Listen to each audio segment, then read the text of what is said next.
Hello everyone, welcome back my channel. I hope कि आप सभी लोग बहुत अच्छे होंगे। तो अच्छे रहिए, स्वस्थ रहिए, मस्त रहिए, हंसते रहिए और ऐसे ही मेरे वीडियोस देखते रहिए। तो आज मैं आप लोगों को लेकर आई हूँ बहुत ही यूज़फुल टिप्स एंड ट्रिक्स। तो प्लीज़ वीडियो को कंटिन्यू देखें।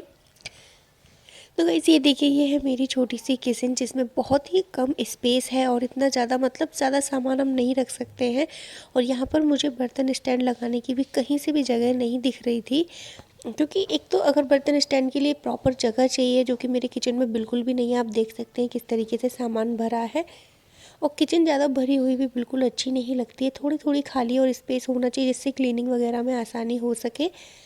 तो इसी तरीके से आपने देखा कि मेरे पास बिल्कुल भी जगह नहीं थी, लेकिन अब बर्तन तो किचन में यूज़ होते ही हैं, तो उनके लिए जगह बनाना तो सबसे ज़्यादा ज़रूरी होता है।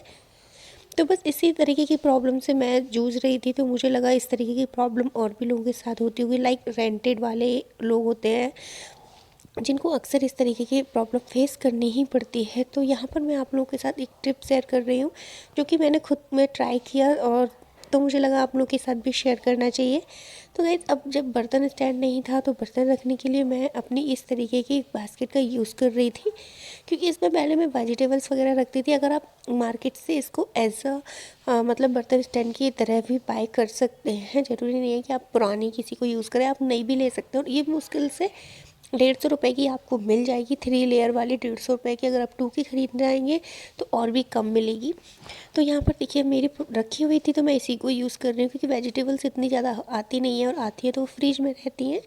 तो यहाँ पर इस तरीके से मैं इसको वैसा बर्तन स्टैंड यूज़ करूँगी। तो यहाँ पर नीचे वाली लेयर में मेरे जो पुराने बर्तन थे, इनको मैं जब कभी यूज़ करती हूँ, जो काले जले भुने हो गए हैं, तो इनको मैं सबसे बॉटम वाली लेयर में रख दूँगी, जिससे कि विजिबल भी नहीं होंगे और इसका लुक वाइज होता है ना, वो भी बहुत अच्छा आता है।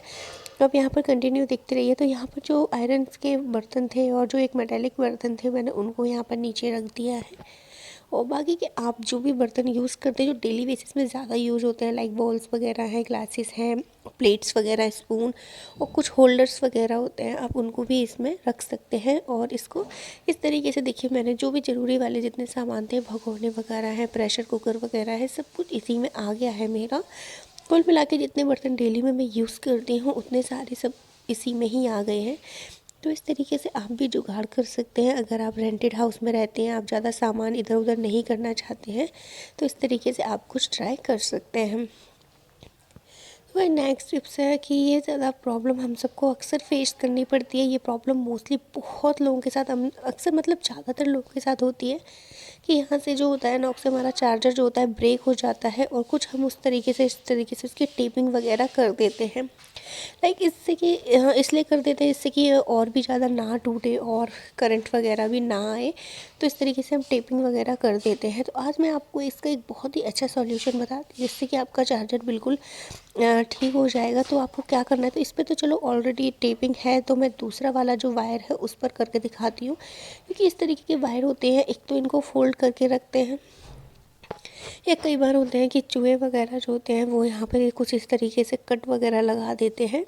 तो इनमें से क्या है कि इनको एक तो करंट लगने का भी बहुत डर होता है, क्योंकि इनमें से वायर बाहर निकलती है, तो करंट वगैरह लगने का भी बहुत डर होता है। और यहाँ से तो ये बहुत जल्दी ब्रेक हो जाते हैं, जिस बिकॉज कि इनको हम फोल्ड वगैरह करते हैं। कुछ हैंडी चीज़ें होती हैं जिनको हम अपने पर्स वगैरह में रखते हैं, तो कुछ इस तरीके से होल्ड करके रखते हैं।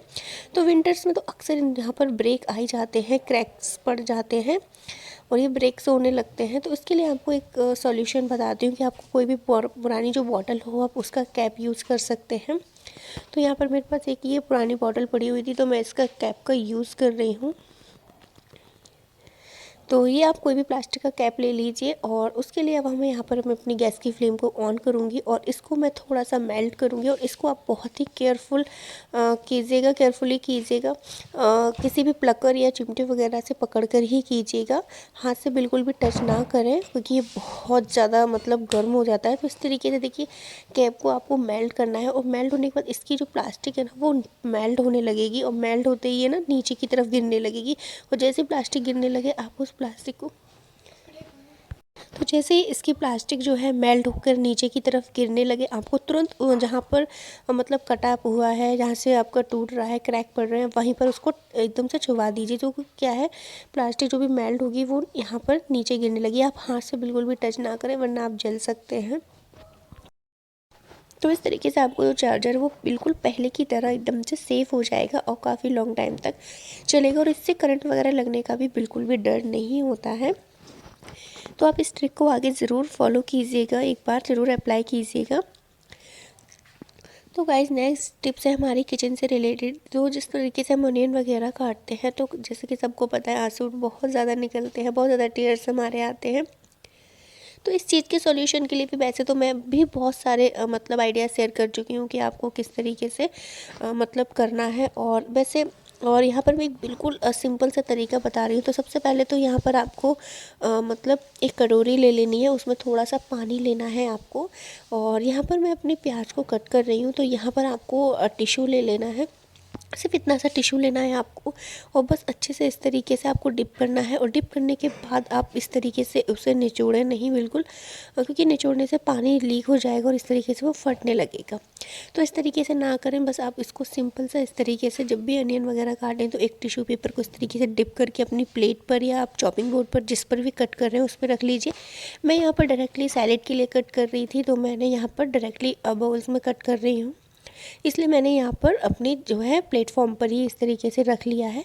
अगर आप किसी भी चीज़ पर कट करें तो वहाँ रख लीजिए, इससे आपके आंसू वगैरह बिल्कुल नहीं आएंगे। तो ये थे मेरे आज के कुछ आइडियाज़ गाइस। तो ये थे मेरे कुछ आइडियाज़, आई होप कि आपको पसंद आए हो तो प्लीज़ वीडियो को लाइक और चैनल को सब्सक्राइब कर लीजिएगा। फिर मिलेंगे ऐसी किसी नेक्स्ट वीडियो में। Till then bye bye.